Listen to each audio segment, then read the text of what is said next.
স্বামীকে চেনা। স্ত্রীদের উচিত হচ্ছে স্বামী কি পছন্দ করেন, যেহেতু স্বামী আপনার প্রিয়জন, আপনি স্বামীকে কাউন্টার পার্ট হিসেবে দেখবেন না, তিনি আপনার প্রতিদ্বন্দ্বী নন। সুখী পরিবারের মধ্যে স্বামী হচ্ছে স্ত্রীর প্রিয়তম ব্যক্তি। অতএব স্বামী কি পছন্দ করেন, স্বামী কি পছন্দ করেন না, এটা স্ত্রীকে জানতে হবে। এখানে ছোট্ট একটা গল্প আপনাদের সামনে বলছি। এই গল্পটা উল্লেখ করেছেন মাযেন আল ফুরাইশ। তিনি বলছেন, একজন স্বামী তার বন্ধুকে বলল যে আমি 20 বছর ধরে সংসার করছি, অথচ আমার স্ত্রীর মধ্যে আলহামদুলিল্লাহ এমন কিছু দেখিনি যা আমাকে রাগান্বিত করে। তখন বন্ধু খুব আশ্চর্য হয়ে বলল, কিভাবে এটা সম্ভব, কিভাবে করলে বলো তো দেখি, পুরো ঘটনাটাই আমাকে খুলে বলো। তখন স্বামী বললেন যে আমি যখন বিবাহ করলাম, প্রথম রাতে আমার স্ত্রীর কাছে গেলাম, তার দিকে আমার হাতটা একটু বাড়িয়ে দিলাম, সৌহার্দ্যের হাত, মমতার হাত বাড়িয়ে দিলাম। স্ত্রী আমাকে বলল, একটু ওয়েট করুন প্লিজ, আমি আপনাকে কিছু বলবো হে আবা উমাইয়া। আরবরা আবার আবু উমাইয়া মানে কুনিয়ার ধরে কথা বলে, আমাকে একটু কিছু কথা বলার সুযোগ দিন, বলে বলো। তখন স্ত্রী শুরু করলো যেভাবে, যেমন বললো আলহামদুলিল্লাহ ওয়াসসালাতু ওয়াসসালামু আলা রাসূলিল্লাহ, ছোট্ট খুতবা দিয়ে শুরু করলো। বললো আমি আপনার কাছে এমন একজন অপরিচিত মহিলা, আমাদের বিবাহবন্ধন হয়েছে আজকে প্রথমবারের মতো আমাদের সাক্ষাৎ হচ্ছে, সুতরাং এখনো তো পরিচিতি আমাদের ফুল হয়নি, আমি জানি না আপনার কি আখলাক, আমাকে আপনি বলুন যে আপনি কি পছন্দ করেন, তাহলে সেটি আমি করব, আর আমাকে বলুন আপনি কি অপছন্দ করেন, তাহলে সেটি আমি বর্জন করব।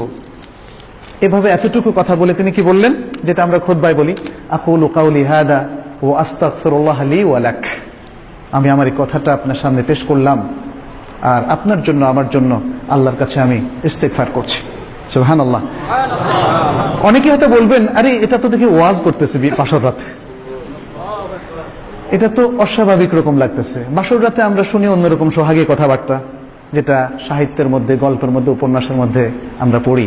আমি এখানে আমার থেকে অ্যাড করছি, সেটা হলো দেখেন, গল্প উপন্যাস আমাদের চিন্তা চেতনা কালচার পাল্টে দিয়েছে।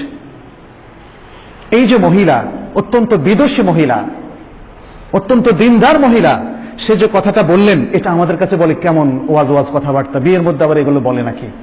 কারণ আমরা যে গল্প সাহিত্য, যে আচার অনুষ্ঠানে অভ্যস্ত হয়েছি, এটা মানুষের তৈরি করা, সেগুলো আমাদের কালচার পরিবর্তন করে দিয়েছে। এই সুন্দর দিনদারি আমাদের থেকে একদম ছিনিয়ে নিয়ে গিয়েছে। মহিলা আজকে এত সুন্দর কথা বললেন, স্ত্রী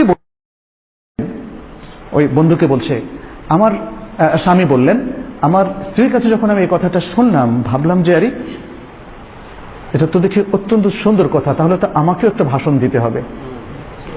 তখন তিনি বললেন, কি বললেন, আলহামদুলিল্লাহ ওয়া উসাল্লি আলা নবী ওয়া আলিহি ওয়া সাল্লাম, সকল প্রশংসা আল্লাহর জন্য এবং নবী সাল্লাল্লাহু আলাইহি ওয়াসাল্লামের উপর সালাতু সালাম।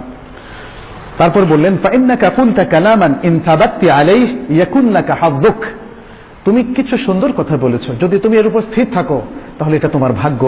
ওয়া ইন তাদঈহি ইয়াকুন হুজ্জাতান আলাইক, আর যদি তুমি এটা দাবি করে থাকো যেটা তুমি পরিপালন করবে না, তাহলে এটা তোমার বিরুদ্ধেই হুজ্জত হিসাবে, দলিল হিসাবে থাকবে।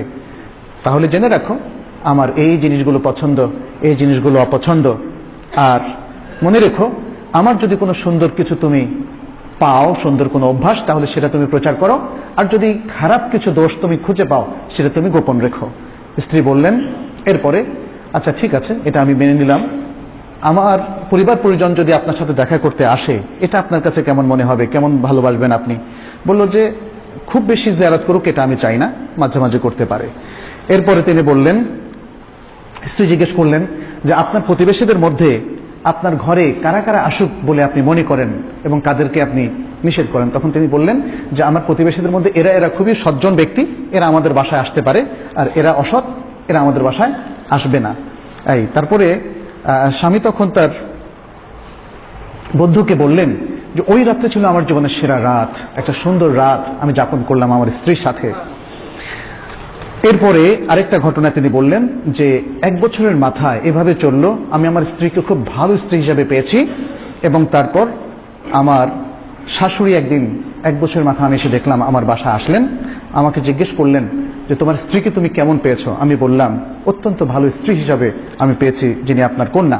তারপর আমার শাশুড়ি আমাকে বললেন, হে আবু উমাইয়া, কিছু নসিহত করলেন, দেখো ছেলেরা বা পুরুষেরা তাদের ঘরে তাদের প্রিয়তমা স্ত্রীর কাছে কখনোই অকল্যাণকর কিছু পায় না। সুতরাং তুমি তোমার সেই স্ত্রীকে কিছু আদব শেখাও, কিছু শেখাও, এবং তাকে তুমি ভদ্র করো, শালীন করো, সুন্দর করো। আচ্ছা, এখানে স্বামী তখন বললেন যে আমি আমার স্ত্রীকে সারা জীবনে 20 বছর মধ্যে একবারও খারাপ পাইনি, শুধু একবার মানে কখনোই আমাকে তার সাথে খারাপ আচরণ করতে হয়নি, একবার খারাপ আচরণ করেছে এবং তখন আমি ছিলাম জালেম। সুবহানাল্লাহ। এই হচ্ছে আমাদের মেয়েরা, মুসলিম মেয়েরা।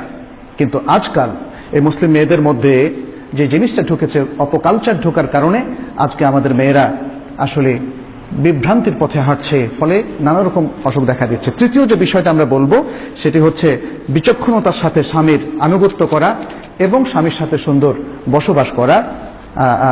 সবচেয়ে উত্তম নারী তাকে বলা হয়েছে যে স্বামীর এতাআত করে এবং যে স্বামীকে কম খরচ করায়। আজকাল আমরা দেখি যে স্ত্রীরা স্বামীদেরকে আসলে অনেক ধরনের খরচ করাতে অভ্যস্ত, যে কারণে অনেক সময় স্বামী হারামের দিকে পা বাড়ায়। অতএব এখানে একটা ছোট্ট একটা কথা বলি, অতএব আমাদের এক্ষেত্রে আমাদের বোনদের সচেতন হওয়া উচিত। সালেফে সালেহিনের একজন নারী তার স্বামী যখন বাইরে যেত, কাজে যেত, তখন একটা ওসিয়ত করছে, বলছে ইয়াকা ওয়া কাসবাল হারাম, সাবধান, হারাম কিন্তু কামাই করবে না। ফাইন্না নাসবিরু আলাল জু ওয়া লা নাসবিরু আলান নার, কারণ আমরা না খেয়েও থাকতে পারি কিন্তু জাহান্নামের উপর আমাদের কোনো সবর নাই। আল্লাহু আকবার। কি সুন্দর নসিহত! এরকম স্ত্রী কি আমাদের মধ্যে আছে, আমাদের বোনদের মধ্যে আছে যে স্বামীকে এত সুন্দর ওসিয়াত করবে? তারপরে হসন তাদবীর শুউনুল বাইত, সুন্দর করে ঘরকে সামলানো, সন্তানদেরকে তারবিয়ত দেওয়া, স্বামীর দেখাশোনা করা, স্বামীর কিছু খেদমত করা, এই বিষয়গুলো, এবং স্বামীর মেহমানদেরকে সুন্দরভাবে ইজ্জত করা, এই বিষয়গুলো করতে হবে। তারপরে স্বামীর যে আত্মীয় স্বজন আছে, স্বামীর বাবা মা, স্বামীর বোন ভাই, এদেরকেও সম্মান করা। তবে মনে রাখতে হবে রাসূল সাল্লাল্লাহু আলাইহি সাল্লাম এই সম্মানের একটা লিমিটেশন দিয়েছেন। দেবরের সাথে কিন্তু একসাথে বসে আলাপ করা যাবে না, আড্ডা দেওয়া যাবে না, কারণ এই ধরনের পরিস্থিতিতে দেবরের সাথে দেখা করাকে বলা হচ্ছে দেবর হচ্ছে মৃত্যু। কিন্তু অনেক স্ত্রীদের মধ্যে দেখা যায় যে স্বামী তার ভাইকে হেল্প করুক, তার পড়াশোনার খরচ দেখ, বোনকে হেল্প করুক, বাবাকে হেল্প করুক, মাকে হেল্প করুক, এটা স্ত্রীরা চায় না। এটা বড় ধরনের দোষ এবং এই কারণেও অনেক অশান্তি তৈরি হয়। আমরা আশা করব সেটা আমাদের বোনেরা সেটা সামলে নেবেন। এরপর আরেকটি হচ্ছে স্বামীর সবকিছুতে, ভালো মন্দ সবকিছুতে তার সাথে শেয়ার করা, যেভাবে খাদিজা শেয়ার করেছিলেন। ওহী নাজিলের পরে তাকে সান্ত্বনা দিয়েছিলেন, সাহস জুগিয়েছিলেন, বিপদে তার সাথে দাঁড়িয়েছিলেন। এবং সে আবি তালেবে যখন তাকে অন্তরীণ করা হয় 3 বছর, তখনও কে ছিলেন? খাদিজা ছিলেন। সুবহানাল্লাহ। আমাদের স্ত্রীরা এভাবে আমাদের স্বামীদের কাছে যদি দাঁড়ান, তাহলে সুন্দর সুখী ফ্যামিলি হতে পারে। স্ত্রী আরেকটা বিষয় হচ্ছে, তিনি স্বামী যখন কোনো ভালো কাজ করেন, তিনি স্বামীকে শুকরিয়া দিবেন। স্বামী যেমন স্ত্রীকে বলতে পারে যে আমি তোমাকে সত্যি খুব ভালো জানি, ভালোবাসি, এরকম স্ত্রীও কিন্তু সে একই কথা স্বামীর সামনে পেশ করবেন। স্বামী ভালো কিছু করলে, ভালো সুন্দর শাড়ি নিয়ে আসলে তিনি থ্যাঙ্কস দেবেন। এগুলো যেন খুব ফর্মালিটিস না হয়ে যায়, এগুলো ইনফরমালি সুন্দরভাবেই আন্তরিকভাবেই দেবেন। এবং কোনো শাড়ি যদি পছন্দ নাও হয়, তবুও বলবেন এটা আমার ভালোই লেগেছে। এইভাবেই যদি আমরা আসলে কাজ করি, তাহলে সুখী সুন্দর জীবন আমাদের তৈরি হতে পারে। স্বামী এবং স্ত্রী এই দুটো পার্ট আমরা যদি নিজেদের মধ্যে প্রেম ভালোবাসার মধ্য দিয়ে বন্ধনটাকে শক্তিশালী করতে পারি, সুদৃঢ় করতে পারি, এবং রাসূলুল্লাহ সাল্লাল্লাহু আলাইহি সাল্লামকে রোল মডেল হিসাবে আমরা গ্রহণ করতে পারি, আমরা পুরুষ নারী সকলেই, এবং রাসূল সাল্লাল্লাহু আলাইহি ওয়াসাল্লাম স্ত্রীদেরকে আমাদের নারীরা যদি রোল মডেল হিসাবে গ্রহণ করে, আজকের কোনো সেলিব্রিটি না, তাহলে একটা সুখী সুন্দর ফ্যামিলি গঠন হতে পারে, সুন্দর সমাজ গঠন হতে পারে। আল্লাহর কাছে আমরা দোয়া করছি আমাদের পরিবারগুলোকে তিনি যেন কবুল করে নেন।